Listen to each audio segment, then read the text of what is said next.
VK Mishra project. हमारे channel पे बने रहने के लिए हमारे चैनल को लाल बटन दबा करके सब्सक्राइब करें और साथ में बेल आइकन घंटी दबाएं। जय श्री राधे कृष्ण। आप सभी का हमारे YouTube चैनल पे बहुत बहुत स्वागत है। आइए जानते हैं वर्ष 2023 आषाढ़ कृष्ण पक्ष की एकादशी। जानेंगे व्रत के शुभ मुहूर्त के बारे में, पारण का क्या समय होगा, इस दिन किन बातों का ध्यान रखना चाहिए, व्रत का पारण किस चीज से किया जाएगा। तो आइए जानते हैं इन सबों के बारे में। आषाढ़ मास कृष्ण पक्ष की एकादशी को इसे योगिनी एकादशी के नाम से जाना जाता है। आप सभी भक्तों को योगिनी एकादशी व्रत की ढेर सारी शुभकामनाएं। आप सभी के जीवन में लक्ष्मी नारायण की कृपा से आप सभी को सभी प्रकार के सुख और समृद्धि की प्राप्ति हो। लक्ष्मी नारायण आप सभी के इच्छाओं को पूर्ण करे।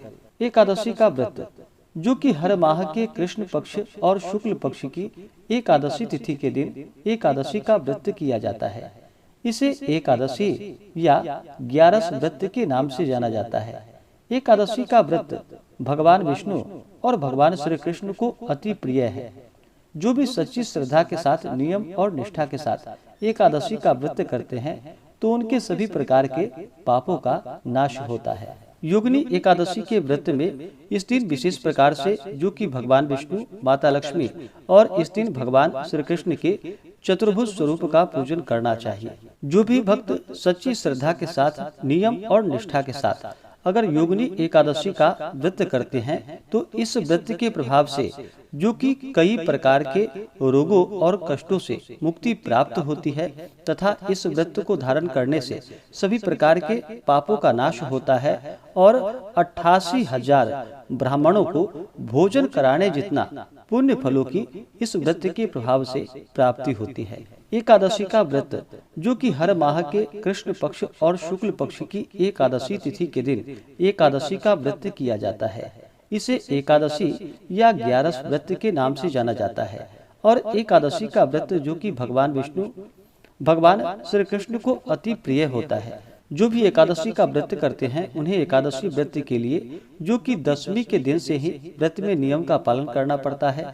दशमी तिथि के दिन सूर्यास्त होने से पहले ही भोजन ग्रहण कर लेनी चाहिए और रात्रि भगवान का स्मरण करते हुए, एकादशी व्रत का स्मरण करते हुए ब्रह्मचर्य का पालन करते हुए सोना चाहिए। और एकादशी तिथि के दिन सुबह ब्रह्म मुहूर्त में उठ करके नित्य क्रियाओं से निवृत्त होकर के गंगा नदी में या घर के नहाने के पानी में थोड़ा सा गंगा जल मिला करके स्नान करना चाहिए।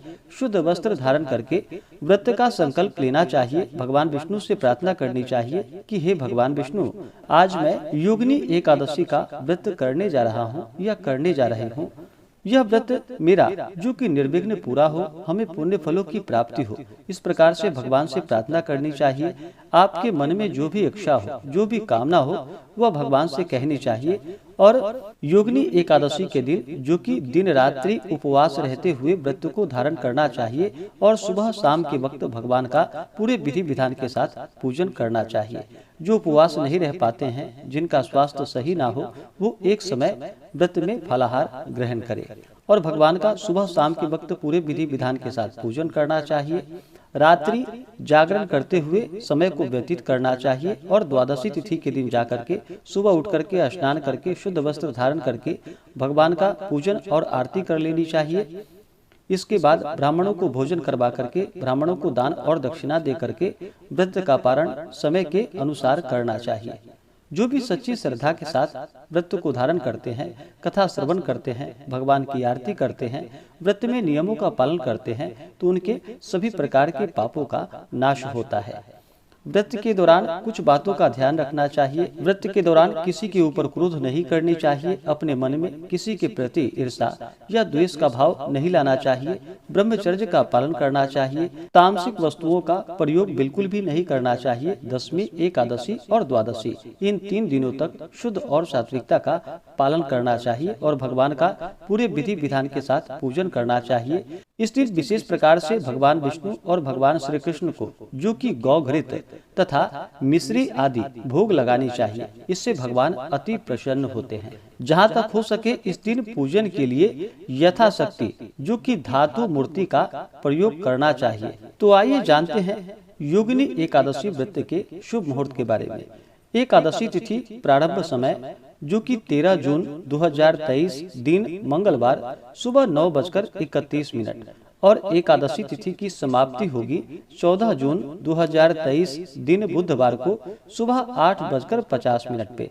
तो हमें सूर्योदय व्यापिनी द्वादशी युक्त शुद्ध रूप से जो समय प्राप्त हो रहा है वह समय जो कि 14 जून 2023 दिन बुधवार को प्राप्त हो रहा है। तो सभी इस दिन व्रत को धारण करेंगे और व्रत का पारण जो कि अगले दिन जाकर के 15 जून 2023 दिन गुरुवार को व्रत का पारण किया जाएगा।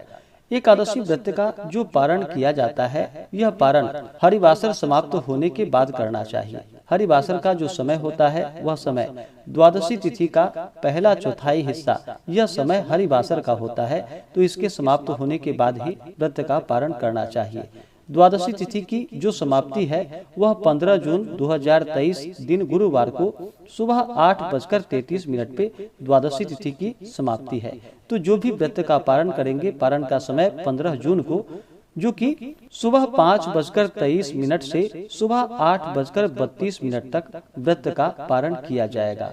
योगिनी एकादशी व्रत का पारण जो कि यव चूर्णेन पारणम यानी कि जौ के चूर्ण से इस व्रत का पारण किया जाएगा। यह संभव ना हो तो आप तुलसी दल और जल से व्रत का पारण करें या फल से व्रत का पारण करें। एकादशी तिथि के दिन 14 जून को जो राहु काल का समय होगा वह समय सुबह 11:58 से दोपहर 1:41 तक और 15 जून को जो राहु काल का समय होगा वह समय दोपहर 1:41 से दोपहर 3:24 तक। राहु काल समय के दौरान कोई भी शुभ कार्य या पूजन आदि का कार्य नहीं करना चाहिए। यह लाभप्रद नहीं होता है, इस बात का ध्यान रखें। योग जो कि अति गंड योग होगा एकादशी तिथि के दिन जो कि रात्रि 2:59 तक, उसके बाद सुकर्मा योग होगा। नक्षत्र जो कि अश्विनी नक्षत्र दोपहर 1:40 तक, उसके बाद भरणी नक्षत्र। तो इस दिन भगवान का पूरे विधि विधान के साथ पूजन करें, कथा श्रवण करें, भगवान की आरती करें, व्रत में नियमों का पालन करें। इससे भगवान विष्णु अति प्रसन्न होते हैं और अपने भक्तों के सभी प्रकार के पापों को नष्ट कर देते हैं, सुख और समृद्धि का आशीर्वाद प्रदान करते हैं और अंत समय में भगवान विष्णु के धाम की प्राप्ति होती है। तो आशा करता हूँ कि यह जानकारी आपको अच्छा लगा हो।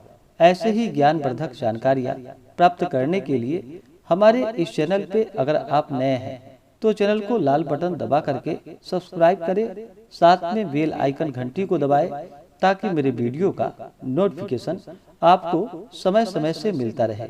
वीडियो को लाइक करें, शेयर करें। सुखी रहें और स्वस्थ रहें। जय श्री राधे कृष्ण। धन्यवाद। आप सभी भक्तों के ऊपर भगवान विष्णु, माता लक्ष्मी, भगवान श्री कृष्ण का कृपा सदैव बना रहे। सभी सदा स्वस्थ रहें और सदा खुशहाल रहें।